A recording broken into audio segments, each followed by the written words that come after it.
बहुत समय पहले एक जंगल में एक सियार रहता था। बड़ा चालाक मगर बहुत चतुराई के साथ थोड़ा सा स्वार्थी भी। एक दिन वही सियार बकरे का मांस आराम से खा रहा था। तभी शेर सिंह आया।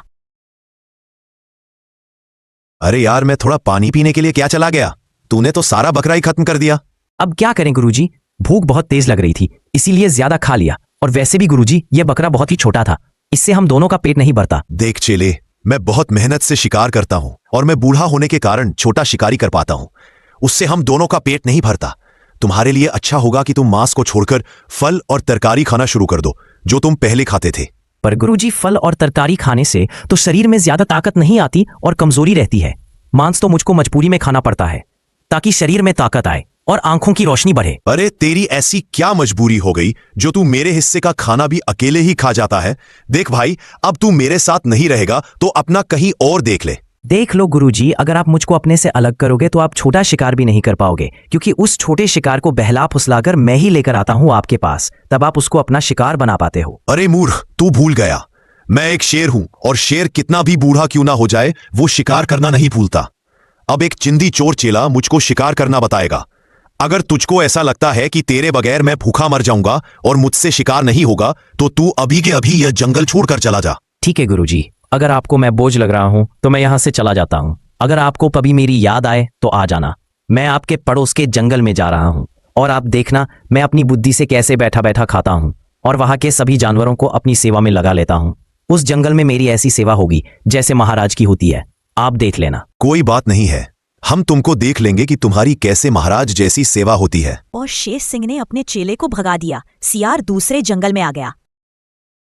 अरे यार, मैं गुरुजी से लड़ाई करके आ तो गया हूँ इस जंगल में, पर ऐसा क्या करूँ कि लोग मुझको बैठे बैठे खाना खिला दे। सियार को एक युक्ति सूझी और वह एक पेड़ के पास जाकर बैठ गया और उसने अपने पास खाली मटका रख लिया। अब यहीं पर बैठे बैठे मैं जानवरों को मूर्ख बनाऊंगा और मौका मिलने पर किसी कमजोर जानवर को अपना शिकार भी बना लूंगा। तभी वहां से एक हाथी गुजर रहा था। अरे यह कितना खराब जमाना आ गया है, अब तो भलाई का जमाना ही नहीं है। तभी आते हुए हाथी पर सियार की नजर पड़ी। अच्छा, तो इस हाथी को मूर्ख बनाता हूँ, और वैसे भी हाथियों में मोटी बुद्धि होती है, इनको मूर्ख बनाना आसान भी है।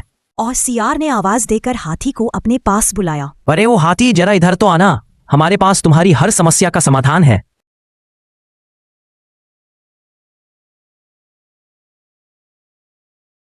अरे आप कौन हो और हमारे जंगल में क्या कर रहे हैं, और आपके पास ये बर्तन जैसा क्या है? हाथी, मैं इस जंगल में जानवरों का दुख लेने आया हूँ और यहाँ के हर एक प्राणी को सुख देकर जाऊंगा। और यह बर्तन नहीं है, यह मेरा जादुई मटका है। इस मटका में सभी जानवरों के दुख को इकट्ठा कर रहा हूँ और जब यह मटका भर जाएगा तब मैं इस जंगल से चला जाऊंगा।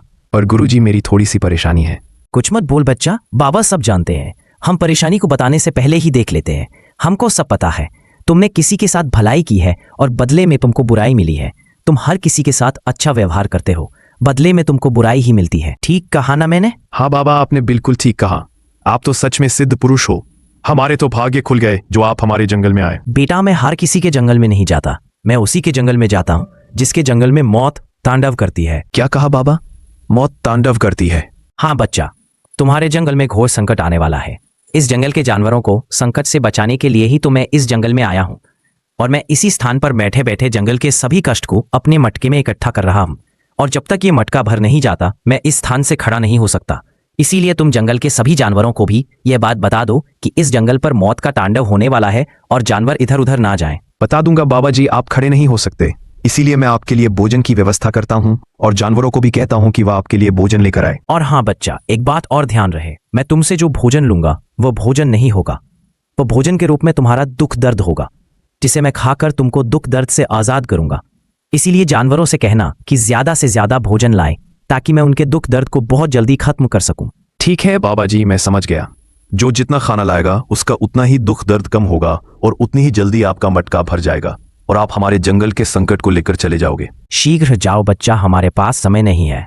और हाथी बहुत जल्दी में जानवरों के पास गया। अरे भाई लोगों, तुमको पता है हमारे जंगल में एक बाबा आए हैं और वो कह रहे थे कि इस जंगल में मौत का तांडव होने वाला है। इसीलिए मैं इस जंगल में आया हूँ और वो हर एक जंगल में नहीं जाते, वो केवल उस जंगल में जाते हैं जिसमें कुछ संकट आने वाला है। हाथी, ये तुम क्या कह रहे हो? कौन करेगा हमारे जंगल में मौत का तांडव? क्या वो बाबा सच में सिद्ध पुरुष लग रहे हैं या कोई ढोंगी है जो जानवरों को मूर्ख बनाने के लिए आया है? नहीं, ढोंगी नहीं है वो एक शुद्ध पुरुष है। और उनके पास मटका है जिसमें वह हर एक जानवर के दुख दर्द को इकट्ठा कर रहे हैं। और जब तक वह मटका नहीं भर जाता वो कहीं नहीं जाएंगे और ना ही तब तक अपने स्थान से खड़े हो सकते हैं। उन्होंने ये प्रण लिया है। जब तक जंगल का दुख खत्म नहीं हो जाता तब तक बाबा जी बैठे ही रहेंगे। हमको तो उनके लिए भोजन का प्रबंध करना पड़ेगा। हाँ, हमको उनके लिए भोजन का प्रबंध करना पड़ेगा। और उन्होंने कहा था जो जितना ज्यादा भोजन लेगा उसका उतना ही दुख दर्द कम होगा और वो जीवन में सुख का आनंद मिलेगा। इसीलिए मैं तो बहुत सारा भोजन लेकर जाऊंगा। अरे तू ही क्यों रे, बहुत सारा भोजन तो मैं भी लेकर जाऊंगा। मुझे भी अपना दुख कम करना है। और अगले दिन हाथी ढोंगी सियार के लिए फल लेकर गया। ये लो बाबा, मैं तुम्हारे लिए थोड़े से फल लेकर आया हूँ। इनको खाकर तुम अपनी भूख शांत कर लो और अगर मेरे जीवन में कोई दुख हो तो उसको अपने मटके में भरकर अपने साथ ले जाओ। बच्चा, तू फल बहुत थोड़े लेकर आया है, इसीलिए तेरा थोड़ा दुख ही मैं इस मटके में डालूंगा और जिस दिन तू ज्यादा फल लेकर आएगा उस दिन मैं तेरा पूरा दुख अपने मटके में समेट लूंगा। अब तुम जाओ, बाबा को भोजन करना है। और हाथी वहां से चला गया। सियार ने बड़े आराम से वो फल खाए। हाथी पेड़ की छांव में बड़े आराम से सो रहा था। तभी उसको एक आवाज सुनाई दी। अरे हाथी, जाग जाओ, सोते ही रहोगे क्या? इतना क्यों सो रहे हो? जागो यार। अरे यार, अब मेरे सोने के ही दिन है। मैं कल फल लेकर गया था बाबा जी के पास और बाबा जी ने मेरे हिस्से का दुख अपने मटके में डाल लिया। अब मेरे जीवन में कोई दुख नहीं है। अब मैं आराम से सोऊंगा और अपनी एक शानदार जिंदगी जीऊंगा। अच्छा, तो आज मैं जाता हूं और फिर मैं भी तेरी तरह आराम से सोऊंगा। बाबा जी, मैं आपके लिए फल लेकर आया हूं, आप एक खा लो और मेरे जीवन में जो दुख हो उसको अपने मटके में डाल लो। ठीक है बच्चा, मैं तेरे जीवन का 1/3 कष्ट अपने मटके में डाल लिया है और जब तू 3 बार और मेरे लिए फल लेकर आएगा तो तेरा सारा कष्ट मैं अपने मटके में डाल लूंगा। फिर तेरा जीवन आनंद में हो जाएगा, पर तुझे कोई भी दुख दर्द नहीं होगा। जा, अब बाबा को भोजन करने दो। अरे यार, फल खाकर मैं बहुत परेशान हो गया हूँ। मुझको तो बकरे का मांस बहुत अच्छा लगता है, क्या करें, मजबूरी है। शेर महाराज के साथ था तो बकरे का मांस भी मिलता था। खैर, अब फल खाकर ही काम चलाता हूँ। पता नहीं शेर महाराज अब क्या कर रहा होगा, कहीं भूखा तो नहीं मर गया। अरे यार, जब से मेरा चेला गया है तब से मैंने भरपेट खाना नहीं खाया है और ना ही कोई शिकार मेरे हाथ लगा है। मेरा चेला कैसा भी था लेकिन मेरे लिए शिकार तो लाता था। अब मैं क्या करूं? हाँ, उसने कहा था जब भी उसकी याद आए तो उसके जंगल में आ जाना। वो पड़ोस के जंगल का एड्रेस देकर गया था, वहीं पर चलता हूं। और शेर महाराज अपने पड़ोस के जंगल में अपने चेले से मिलने के लिए चला जाता है। गधे ने शेर को अपने जंगल में आता देख लिया और वह जल्दी से जानवरों को इसके बारे में सचेत करता है। अरे भाइयों, मैंने अभी अभी अपने जंगल में एक खूंखार शेर को आते हुए देखा है। अरे गधे, तुम ये क्या कह रहे हो? अगर वो शेर हमारे जंगल में आया है तो अवश्य ही वो भूखा होगा और वो शिकार की तलाश में आया है। लेकिन बाबा जी ने तो कहा था कि हमारे दुख दर्द और जंगल में जो भी संकट है वह सब खत्म हो गया है। लेकिन यह तो संकट आ गया, अब क्या करें? करना कुछ नहीं है, बस हमको बाबा जी के ही पास चलना है, वही अब हमको शेर से बचा पाएंगे। और सभी जानवर ढोंगी सियार के पास पहुंचे। बाबा, हमको बचा लो, हमारे जंगल में खूंखार शेर आ गया है। कहीं मुझको ढूंढते हुए गुरुजी तो नहीं आ गए इस जंगल में, देखना पड़ेगा। अरे बाबा जी, किस सोच में पड़ गए? मैंने कहा आपसे कि हमारे जंगल में एक खूंखार शेर आ गया है, अब आप ही हमारी मदद करो, उस शेर को यहां से भगा दो। ठीक है, तुम चिंता मत करो, आने दो उस बागर बिल्ले को। अगर मैंने उसको अपने मंत्रों की शक्ति से वापस नहीं भगा दिया तो कहना। और थोड़ी देर बाद वहां पर शेर आ गया। रुक जाओ, अगर तुमने एक भी जानवर को शिकार बनाया तो मैं तुझे अपने मंत्रों की शक्ति से यहीं पर भस्म कर दूंगा। अगर सच में तेरे मंत्रों में शक्ति है तो आज फिर तू मैदान में आ। और सियार ने शेर सिंह के पास जाकर धीरे से कुछ बोला और शेर सिंह वहां से दुम दबाकर भाग गया। अरे वाह गुरुजी, आपने तो एक खूंखार शेर को भगा दिया। सच में आप हमारे जंगल के मैं फरिश्ते बनकर आए हो। अरे ये तो कुछ भी नहीं, मैं तो सिर्फ उसके पास जाकर सिर्फ छोटा सा मंत्र बोला था और वह दुम दबाकर भाग गया। अगर वह कुछ देर और रुक जाता तो जलकर राख हो जाता। शेर अपनी नजर बचाते हुए अपने चेले के पास पहुंचा। अरे गुरुजी आप। हाँ, तुमने ही तो मेरे कान में कहा था कि जब कोई जानवर मेरे आसपास ना हो तो आ जाना। बस मैं आ गया, जानवरों से अपने आप को बचाते हुए। कोई जानवर मुझको आपके साथ ना देख ले, बड़ी मुश्किल से खाने का जुगाड़ बैठाया है, कहीं वह भी मुझसे छीन ना जाए। अरे तुम चिंता मत करो, सभी जानवर इस समय तालाब पर पानी पीने के लिए गए हैं। पूरा जंगल खाली है, कोई नहीं है। बताओ गुरुजी, कैसे आना हुआ इस जंगल में? मैं तुम्हारे पास आया हूं। चेले, जब से तुम मुझको छोड़कर गए हो मेरे हाथ एक भी शिकार नहीं लगा। मैं पुरानी हड्डियों को खा जीवित रहा हूं। आज मुझे बहुत भूख लग रही है, कुछ खाने का प्रबंध करो। हाँ गुरुजी, बहुत दिन हो गए, इन कमबख्त जानवरों ने मुझे फल ही फल खिलाकर मेरा जी सा खराब कर दिया है। आज मैं तुम्हारे साथ मिलकर एक स्वादिष्ट सा बकरा खाना चाहता हूँ। अरे ऐसी क्या बात है, हम तुमको बकरा भी खिला देंगे। लगाओ अपना दिमाग और बताओ मैं कैसे बकरे को शिकार बनाऊं। गुरुजी, कुछ समय के बाद एक बकरा मुझे फल देने के लिए आएगा और मैं उसको अपने पास आंख बंद करके बैठा लूंगा और तुम पीछे से आकर उसको अपना शिकार बना लेना। ठीक है, तुमको जैसा उचित लगे। और शेर झाड़ियों में छुपकर खड़ा हो गया और बकरे का इंतजार करने लगा। थोड़ी देर बाद बकरा ढोंगी सियार के पास आया। बाबा जी, मेरा जीवन बहुत ही कष्टदायक है। मैं आपके लिए ये फल लेकर आया हूं। आप इनको स्वीकार कर लो और मेरे जीवन के सारे कष्ट तो अपने मटके में डाल लो। बाबा जी, इस बार हमको तुम्हारे फल की इच्छा नहीं है पुत्र, तुम बस अपनी आंखें बंद करके बैठ जाओ। हम अभी के अभी तुम्हारे सभी कष्टों को अपने जादुई मटके में डाल लेते हैं। और जैसे ही बकरा आंख बंद करके ढोंगी सियार के सामने बैठा तो शेर जंगल में से निकलकर बकरे के ऊपर हमला कर दिया और बकरे को अपना भोजन बना लिया।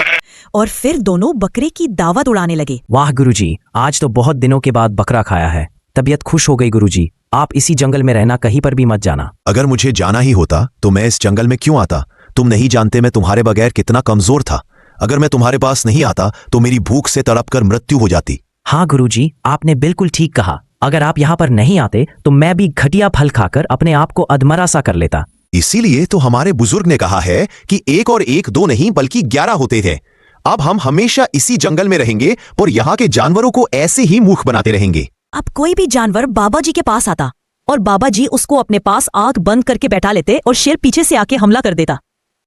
एक जंगल में बल्लू नाम का एक बाघ रहता था।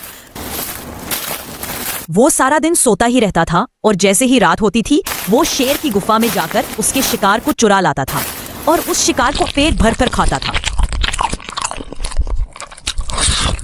उसका यही काम था कि दूसरों के किए हुए शिकार को चोरी करके खाना। यही कारण था कि वह कभी भी शिकार पर नहीं जाता था और वह चोरी करके बैठे बैठे ही खाता था। अरे वाह, आज तो मजा आ गया। बड़ा ही स्वादिष्ट खाना था। कुछ भी कहो, मुझको मेरा यह काम बहुत ही अच्छा लगता है। बैठे बैठे खाना मिल जाता है, इधर उधर भी नहीं भटकना पड़ता। सीधा गुफा में जाता हूँ और खाना लेकर आ जाता हूँ। बड़ा ही अच्छा लग रहा है। अब उसका रोज का यही नियम था कि वो शेर की गुफा में जाता और वहां से शेर का शिकार चुरा कर लाता और आराम से बैठकर खाता और पूरा दिन फटकार कर सोता। उस जंगल में बल्लू के 2 चेले और थे, गोलू और मोलू। अरे यार मोलू, गुरुजी को देख, पूरा दिन सोते रहते हैं और अब तो ये शिकार पर भी नहीं जाते। पता नहीं ये क्या खाते हैं और इन पर भूख का असर भी नहीं दिखता। ऐसा लगता है जैसे रोज भर पेट ताजा ताजा मांस खा रहे हो। हाँ गोलू, यही तो मैं तुमसे भी कहना चाहता था, पर उससे पहले ही तुमने मुझसे बोल दिया। यही तो मेरी समझ में भी नहीं आ रहा कि गुरुजी शिकार भी नहीं कर रहे। पता नहीं इनको कौन सी जड़ी बूटी मिल गई जो इनको भूख ही नहीं लगती। मोलू, इसका पता तो हमको गुरुजी से ही मिलेगा। चल गुरुजी के पास चलते हैं। गोलू और मोलू गुरुजी के पास गए। गुरुजी को गोलू और मोलू का प्रणाम। अरे गोलू और मोलू, तुम दोनों यहाँ पर क्या कर रहे हो? गुरुजी, आप हमको एक बात बता दो। आप पूरा दिन सोते रहते हो और रात के समय में कोई भी जानवर घर से बाहर नहीं निकलते जो आप उनको अपना शिकार बना पाओ। तो आप खाते क्या हो? हमारी समझ में ये नहीं आ रहा। हाँ गुरुजी, हम दोनों इसी बात को लेकर चिंतित हैं कि आप बिना खाए पिए इतने दिनों तक कैसे जीवित रह रहे हो। गोलू और मोलू, तुम दोनों को तो पता है जब तुम मेरे शिष्य थे तो मैं कितना ध्यान में लीन रहता था। बस उसी का फल मुझको अब मिल गया। मैं अपनी सिद्धि के द्वारा अपने पूरे शरीर पर कंट्रोल कर सकता हूँ और यही कारण है कि अब मुझको दिव्य शक्तियां प्राप्त हो गई हैं और मुझको भूख भी नहीं लगती। तुमको लगता है कि मैं सारे दिन सोता रहता हूँ, जबकि मैं सोता नहीं हूँ। आंखें बंद करके परमात्मा में लीन रहता हूँ। माफ करना गुरुजी, हम तो आपके पास कुछ और ही सोच कर आए थे, लेकिन आप तो कुछ और ही निकले। ठीक है गुरुजी, आप अपनी सिद्धि में लगे रहो। हमको तो ज्ञान प्राप्त हो नहीं पाया। हमको तो अब मेहनत करके ही अपना पेट भरना पड़ेगा। ठीक है बच्चा, अब मेरा चिंतन करने का समय हो गया है। तुम जाओ और मुझको परमात्मा में लीन होने दो। गोलू और मोलू गुरुजी के पास से लौट आए। अरे यार मोलू, तुझको गुरुजी की बातों में कितने प्रतिशत सच्चाई लगती है? गोलू, हो सकता है बल्लू को ज्ञान प्राप्त हो गया हो। वैसे भी वह बरसों से तो गुरुजी बना बैठा था। क्या पता उसने यह सिद्धि प्राप्त कर ली हो। कुछ भी हो मोलू, लेकिन मुझको यह बात हजम नहीं होती कि उस बल्लू को सिद्धि प्राप्त हो सकती है। तूने देखा नहीं था कि वह किस तरह से अपने शिष्यों के साथ बदतमीजी से पेश आता था। हाँ गोलू, ये बात तो तू ठीक कह रहा है। उसने एक दिन मेरी गर्लफ्रेंड चंपा को भी छेड़ दिया था जब वो उसके पास शिक्षा लेने आई थी। कुछ तो गड़बड़ है, हमको देखना पड़ेगा। क्यों ना हम उस बल्लू पर कुछ दिनों के लिए निगरानी रखें, फिर हमको पता चल जाएगा वह क्या खाता है और क्या पीता है और उसको सिद्धि प्राप्त हुई भी है या नहीं। हाँ मोलू, तुम बिल्कुल ठीक कहते हो। हमको कल सुबह से ही उस पर नजर गढ़ानी होगी, तभी हम उसकी सच्चाई का पता लगा पाएंगे। अच्छा हुआ, इन दोनों की कमीनों को मैंने मूर्ख बनाकर भेज दिया। अगर ये मेरी सच्चाई जान जाते तो ये मुझसे पहले शेर के वहां से चोरी करके ले आते या फिर मेरा भांडा ही फोड़ देते। और सूरज की पहली किरण के साथ गोलू और मोलू बल्लू गुरुजी की निगरानी करने लगे। अरे यार, अगर वो शेर आज किसी खरगोश का शिकार करके ले आए तो मजा ही आ जाए।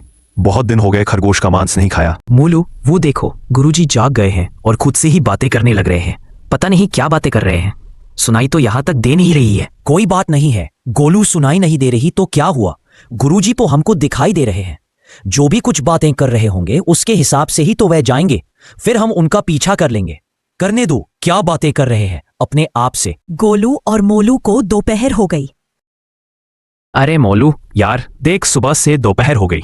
गुरुजी तो यहाँ से कहीं पर भी नहीं गए हैं और वो एक बार जाकर दोबारा से सो गए। अरे गोलू, तू जाने की तो छोड़ ही दे। तूने एक बात पर गौर दिया, गुरुजी तो खड़े भी नहीं हुए हैं और तू जाने की बात कर रहा है। मुझको तो लगता है गुरुजी को सच में कोई सिद्धि प्राप्त हो गई है। चल यहाँ से चलते हैं। अरे मोलू, उसे सिद्धि प्राप्त नहीं हुई है, वह तो सोया पड़ा है। जब आदमी ध्यान में होता है तो उसका शरीर अपने बलबूते पर खड़ा होता है, पर यहाँ पर गुरुजी को देख, वे तो जमीन में ऐसे पड़े हैं जैसे नींद की गोली खाली हो। कुछ ना कुछ तो अवश्य है, तू रात होने का इंतजार कर। गुरुजी कुछ ना कुछ हरकत तो अवश्य करेंगे। ठीक है मोलू, तू कहता है तो मैं तेरी बात मान लेता हूँ।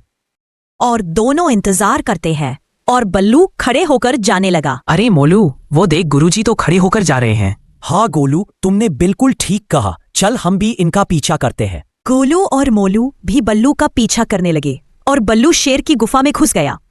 गुरुजी शेर की गुफा में क्यों गए हैं? मेरी तो कुछ भी समझ में नहीं आ रहा। सब्र रख मोलू, सब कुछ समझ में आ जाएगा। थोड़ा इंतजार कर और देख गुरुजी क्या लेकर आते हैं। गोलू और मोलू ने कुछ देर इंतजार किया। तभी बल्लू एक मांस का टुकड़ा लेकर गुफा से निकला। हो देख, बल्लू, गुरुजी तो मांस का टुकड़ा लेकर जा रहे हैं। हाँ, तुमने बिल्कुल ठीक कहा। वो मांस का टुकड़ा लेकर जा रहे हैं और मुझे ऐसा लगता है कि उन्होंने वो मांस का टुकड़ा शेर की गुफा से चुराया है।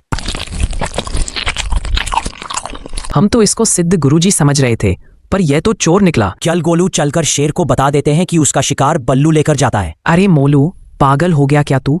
कभी तो अपनी खोपड़ी का इस्तेमाल कर लिया कर। जरा सोच, गुरुजी बैठे बैठे खाना खा रहे हैं।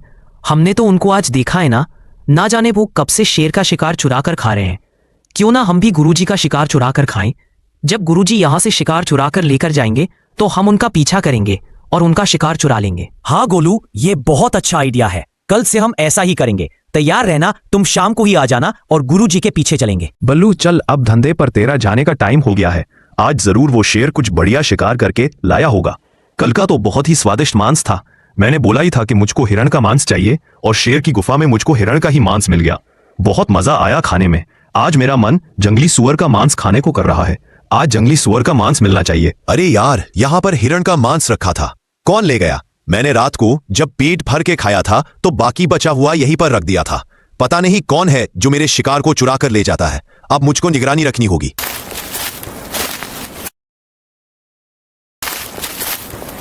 गोलू और मोलू ने भी बल्लू का पीछा किया और सहमे हुए कदमों से शेर की गुफा में गया और वो गुफा के पास झाड़ियों में खड़े हो गए। गोलू, मुझको तो यह सोच सोचकर हंसी आ रही है कि गुरुजी तो चोर निकले। कोई बात नहीं है मोलू, आज से हम भी तो चोर बन जाएंगे जब हम गुरुजी का ही खाना चुराएंगे। और बल्लू एक मांस का टुकड़ा लेकर गुफा से बाहर निकला। अरे गोलू, ये तो मांस का टुकड़ा लेकर जा रहा है। जल्दी से कुछ करो, नहीं तो वो उसको खा जाएगा। रुक जा मोलू, मैं उसको डराता हूँ। और गोलू ने शेर की आवाज निकाली। मुझे लगता है वो शेर आ गया है। अच्छा होगा कि मैं मांस के टुकड़े को यहीं पर छिपा देता हूँ। अगर उसने मेरे पास मांस का टुकड़ा देख लिया तो मुझको चोरी के इल्जाम में बहुत मार पड़ेगी। और जंगल में थोड़ी दूर जाकर बल्लू ने वो टुकड़ा एक पेड़ के पास रख दिया। इसको मैं यहीं पर रखकर चला जाता हूँ और थोड़ी देर बाद आकर ले जाऊंगा। मोलू देख, गुरुजी ने वहां पर मांस का टुकड़ा छुपा दिया है। चल वहां से जाकर हम उसको चुरा लेते हैं और कहीं दूर जाकर आराम से बैठकर खाएंगे। और वह दोनों वहां पर आए और उस मांस के टुकड़े को लेकर वहां से चले गए और दूर जाकर उस मांस के टुकड़े को खाने लगे। अरे वाह, आज तो बहुत ही स्वादिष्ट खाना था, खाकर मजा आ गया। आज से हम यही करेंगे और पूरा दिन हम भी फटक कर सोएंगे। और कुछ देर के बाद बल्लू वहां पर आया। उसको मांस का टुकड़ा वहां पर नहीं मिला तो वह चौंक गया। अरे यहाँ से मेरा मांस का टुकड़ा कौन ले गया? आज मुझको भूखा ही रहना पड़ेगा। अब तो कल रात को ही भोजन मिलेगा। अरे यार, पता नहीं कौन है जो मेरा किया हुआ शिकार हर दिन चुरा कर ले जाता है। मुझको इसकी खोज खबर लगानी पड़ेगी, नहीं तो मुझको दिन में भूखा रहना पड़ेगा। बड़ी मुश्किल से मैं शिकार करके लाता हूं और कोई इतनी आसानी से उसको ले जाता है। और बल्लू फिर से शेर की गुफा में भोजन चुराने के लिए गया। और जैसे ही वह भोजन लेकर निकला तो गोलू और मोलू ने फिर से शेर की आवाज दी। और बल्लू शेर की आवाज से काफी घबरा गया और उसने फिर से उस टुकड़े को उसी पेड़ के पास रख दिया। और वो दोनों इसका शिकार लेकर चले गए और आराम से बैठकर खाने लगे। कुछ भी कहो यार मोलू, 2 दिनों से खूब तबीयत भर के खाना मिल रहा है। ना मेहनत करनी पड़ती है और ना ही शिकार, बैठे बैठे भोजन मिल रहा है। अरे यार, आज कोई फिर मेरा शिकार चुरा कर ले गया। कौन हो सकता है? 2 दिनों से मैं शेर का शिकार चुरा कर लाता हूं तो मुझको शेर की आवाज सुनाई देती है। अगर शेर होता तो मुझको पकड़ लेता और मुझसे कहता कि मेरा शिकार क्यों चुरा कर ले जाता है। मुझे तो कुछ गड़बड़ लगती है। मुझको देखना पड़ेगा कौन है जो मेरा शिकार चुराता है। और जैसे ही शाम हुई तो वो दोनों इसका इंतजार करने लगे कि कब गुरुजी शेर का शिकार चुराने के लिए जाए। अरे यार गोलू, आज तो ये गुरुजी जा ही नहीं रहे, अब हमारा क्या होगा? अरे होगा क्या? अब हम वैसे भी गुरुजी का सारा दाम पेच सीख गए हैं। हम खुद शेर की गुफा से शिकार चुरा कर लाएंगे, चलो मेरे साथ। और वो दोनों शेर की गुफा में चले जाते हैं और एक मांस का टुकड़ा लेकर आ रहे होते हैं। अच्छा, तो ये दोनों चेले हैं जो मेरा शिकार चुरा ले जाते हैं। आज इनको मजा चखाता हूँ, रंगे हाथ जो पकड़ा है। और फिर बल्लू ने भी शेर की कड़क आवाज निकाली और दोनों चेले काफी डर गए। अरे गोलू, शेर आ रहा है, जल्दी कर, इसको कहीं पर छुपा दे और बाद में आकर ले लेंगे, जल्दी कर। और दोनों ने उस मांस के टुकड़े को एक पेड़ के पास छुपा दिया और बल्लू उस मांस के टुकड़े को लेकर चला गया और आराम से बैठकर खाने लगा। कुछ भी कहो यार, चोर के घर से चोरी करके खाने का कुछ अलग ही मजा है। जब मैं चोरी करके लाता था और उसको खाता था तो कम मजा आता था, और अब ये दोनों चेले चोरी करके लाए हैं तो इनका शिकार खाने में बहुत ही मजा आ रहा है। अरे यार मोलू, हमारा छुपाया हुआ शिकार तो यहाँ पर नहीं है, पता नहीं कौन ले गया। कहीं गुरुजी तो नहीं ले गए? अरे यार, उनको क्या पता कि हम शेर की गुफा से शिकार चुरा कर लाए हैं। उनको इसके बारे में कुछ नहीं पता, किसी जानवर का काम होगा। देख गोलू, आखिर वो हमारे गुरु है और गुरु चेले से 2 कदम आगे ही चलता है, चाहे फिर वो कोई भी काम क्यों ना हो। मोलू, भले गुरुजी आगे चलते हों लेकिन यह काम गुरुजी का नहीं है, कोई जानवर खा गया होगा। खैर कोई बात नहीं है, आज हम भूखा सो लेते हैं, कल फिर से शेर के वहां से शिकार चुरा कर लाएंगे। और जैसे ही शाम हुई दोनों चेले शेर की गुफा में गए और शिकार लेकर जंगल की तरफ आ गए। तभी बल्लू ने शेर की आवाज निकाली और वो दोनों डर गए और मांस के टुकड़े को एक पेड़ के पास छुपा दिया। मोलू, हम मांस का टुकड़ा छिपा तो रहे हैं, लेकिन इस बार हम देखेंगे कि हमारे मांस के टुकड़े को कौन लेकर जाता है। और दोनों वहां से चले गए और थोड़ी दूर जाकर टुकड़े पर नजर बनाए हुए थे। तभी उन्होंने देखा कि बल्लू उस टुकड़े को लेकर जा रहा होता है। उन्होंने बल्लू का पीछा किया और बल्लू उस टुकड़े को लेकर एक पेड़ के पास बैठा था। तभी दोनों चेले वहां पर आ गए। वाह गुरुजी, आप तो ये बहुत अच्छा काम कर रहे हो। आपको चोरी करते हुए शर्म नहीं आती? हम इतनी मेहनत से भोजन लेकर आए थे और हम उसको रखकर पानी लेने गए थे तो आपने हमारे भोजन को चुरा लिया। अरे बस करो तुम दोनों, वरना एक ही झापड़ में जमीन पर गिर जाओगे। क्या तुमने मेरा शिकार नहीं चुराया था? और क्या तुम यह शिकार शेर की गुफा से चुरा कर नहीं लाए हो, जहां से पहले मैं लेकर आता था? और तुमने मेरा पीछा किया और तुमने मुझको ऐसा करते देख लिया, और फिर तुम मेरा शिकार चुरा कर खाते थे, और फिर मैं शिकार लेने गुफा में नहीं गया तो तुम खुद लेने गए और मैं तुम्हारा शिकार चुरा कर खाने लगा। इसमें गलत क्या किया मैंने? गोलू, बात तो ठीक है गुरुजी की। हमने गुरुजी के शिकार की चोरी की और गुरुजी ने हमारे शिकार की चोरी कर ली। मैंने तुमसे पहले ही कहा था गोलू कि गुरुजी हमसे 2 कदम आगे चलते हैं, पर तुमने मेरी एक भी बात नहीं मानी। आखिर तुमको सोचना चाहिए था कि गुरुजी से चेले कभी नहीं जीत सकते। अरे बस करो तुम दोनों, मेरे सामने ज्यादा नाटक मत करो, और आगे से तुमने मेरे शिकार को चुराया तो मैं जाकर शेर को बता दूंगा कि तुम दोनों ही उसका शिकार चुराते हो, समझे? मुझको बताने की जरूरत नहीं है, मैं तुम्हारे पास आ ही गया हूं और मैंने तुम्हारी बातों को सुन भी लिया है कि कैसे पहले गुरु मेरे शिकार को चुराता था, फिर चेले गुरु के शिकार को चुराते थे और फिर गुरु ने चेले के शिकार को चुराया। अरे इतनी हेराफेरी से चोरी कौन करता है? तुम्हारी इस प्रकार की चोरी को देखकर तो मेरे पास एक ही शब्द है कि